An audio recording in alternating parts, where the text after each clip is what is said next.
ನನ್ನ ಹೆಸರು ಸಿಂಚನ ಸಚಿನ್ ಶಿರೋಳೆ. ವರ್ಗ 6ನೇ ತರಗತಿ. ಶಾಲೆ ಹೆಸರು ಶ್ರೀ ಸಿದ್ಧಲಿಂಗೇಶ್ವರ ಕನ್ನಡ ಹಿರಿಯ ಪ್ರಾಥಮಿಕ ಶಾಲೆ ಹುಣಸಾರ್ ಪಿಜಿ. ಅಥ ಶ್ರೀಮದ್ ಭಗವದ್ಗೀತಾ ದ್ವಾದಶೋಧ್ಯಾಯಃ ಭಕ್ತಿಯೋಗಃ. ಅರ್ಜುನ ಉವಾಚ ಏವಂ ಸತತಯುಕ್ತಾಯೇ ಭಕ್ತಾಸ್ತ್ವಾಂ ಪರ್ಯುಪಾಸತೆ ये चाप्यक्षरमव्यक्तं तेषां के योगयुक्तमः. श्रीभगवानुवाच मय्यावेश्य मनो ये मां नित्ययुक्त उपासते श्रद्धया परयोपेतः ते मे युक्ततमा मतः. ये त्वक्षरमनिर्देशम् अव्यक्तं पर्युपासते सर्वत्र गमचिन्तं च कूटस्थमचलं ध्रुवं सन्नियमेन्द्रियग्रामं सर्वत्र समबुद्धयः ते प्राप्नुवन्ति मामेव सर्वभूतहिते रतः. क्लेशोऽधिकतरस्तेषां व्यक्तासक्तचेतसाम् अव्यक्ता हि गतिर्दुःखं देहवद्भिरवाप्यते. ये तु सर्वाणि कर्माणि मयि सन्न्यस्य मत्परः अनन्येनैव योगेन मां ध्यायन्त उपासते तेषामहं समुद्धर्ता मृत्युसंसारसागरात् भवामि न चिरात् पार्थ मय्यावेशितचेतसां. मय्येव मन आदत्स्वं मयि बुद्धिं निवेशय निवशिष्यसि मय्येव अत ऊर्ध्वं न संशयः. अत चित्तं समादातुं न शक्नोषि मयि स्थिरम् अभ्यासयोगेन ततो मामि चाप्तुं धनञ्जय. अभ्यासप्यसमर्थोऽसि मत्कर्म परमो भव मदर्थमपि कर्माणि कुर्वं सिद्धिमवाप्स्यसि. अथैतदप्यशक्नोषि कर्तुमद्योगमाश्रितः सर्वकर्मफलत्यागं तथा कुरु यथात्मवान्. श्रेयो हि ज्ञानमभ्यासात् ज्ञानाद् शिष्यते ध्यानात् कर्मफलत्यागात् तिरनन्तरम्. अद्वेष्टा सर्वभूतानां मैत्रः करुण एव च निर्ममो निरहङ्कारः समदुःखसुखाक्षमी सन्तुष्टः सततं योगी यतात्मा दृढनिश्चयः.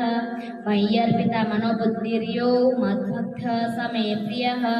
यस्मान्नो द्विजते लोको लोकानो च यः हर्षामर्षभयोद्वेगै मृत्युः स च मे प्रियः.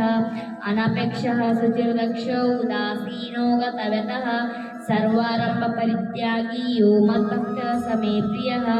यो न हृष्यति न द्वेष्टि न शोचति न काङ्क्षति शुभाशुभपरित्यागी भक्तिमान् प्रियो नरः. समः शत्रौ च मित्रे च तथा मानापमानयोः शीतोष्णसुखदुःखेषु समः सङ्गविवर्जितः. तुल्ये निन्दास्तुतिर्मौनी सन्तुष्टो न केनचित् अनिकेतः स्थिरमतिः भक्तिमान् मे प्रियो नरः. ये तु धर्म्यामृतमिदं यथोक्तं पर्युपासते श्रद्धानमत्परमा भक्तास्तीव मे प्रियः. इति श्रीमद्भगवद्गीता उपनिषत्सु ब्रह्मविद्यायां योगशास्त्रे श्रीकृष्णार्जुनसंवादे भक्तियोगो नाम द्वादशोऽध्यायः सम्पूर्णम्. श्रीमद्भगवद्गीता अथ अष्टमोऽध्यायः अक्षरब्रह्मयोगः.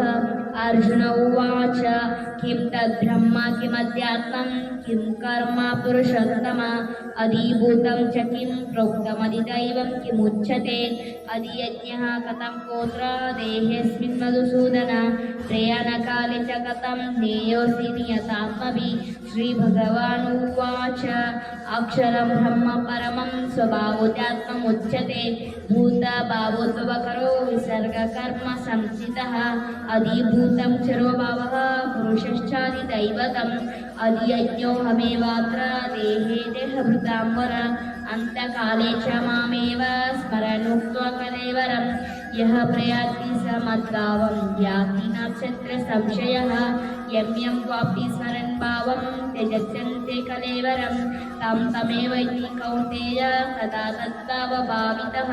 तस्मात् सर्वेषु कालेषु मामनुस्मरयुध्य च मय्यर्पितमनोबुद्धिर्मामेवैष संशयः.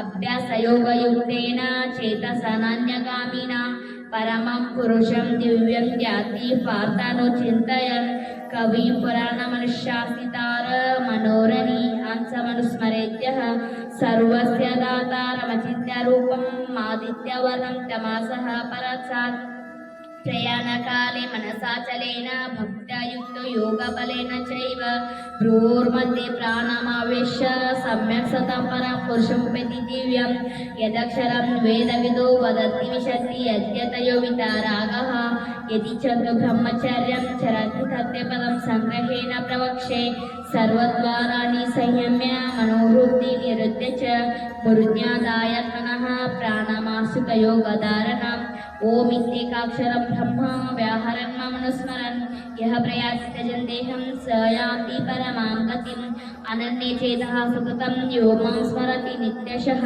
तस्याहं सुलभः पार्थ नित्ययुक्तस्य योगिनः मामुपेत्य पुनर्जन्म दुःखालयमशाश्वतं नाप्नुवन्ति महात्मनः संसिद्धिं परमां गतः आब्रह्म भुवनालोकः पुनरावर्तिनोऽर्जुन मामुपेत्य तु कौन्तेय पुनर्जन्म न विद्यते सहस्रयुगपर्यन्तो महरद्ब्रह्मणो रात्रिमुखसहस्रान्तं देहोरात्रविदो जनः अव्यक्ताव्यक्तः सर्वाः प्रभवन्त्यः रागमे रात्रागमे प्रलीयते तत्रैव व्यक्तसंज्ञके भूतग्रामसः एवाय भूत्वा भूत्वा प्रलीयते रात्रागमे वशः पार्थ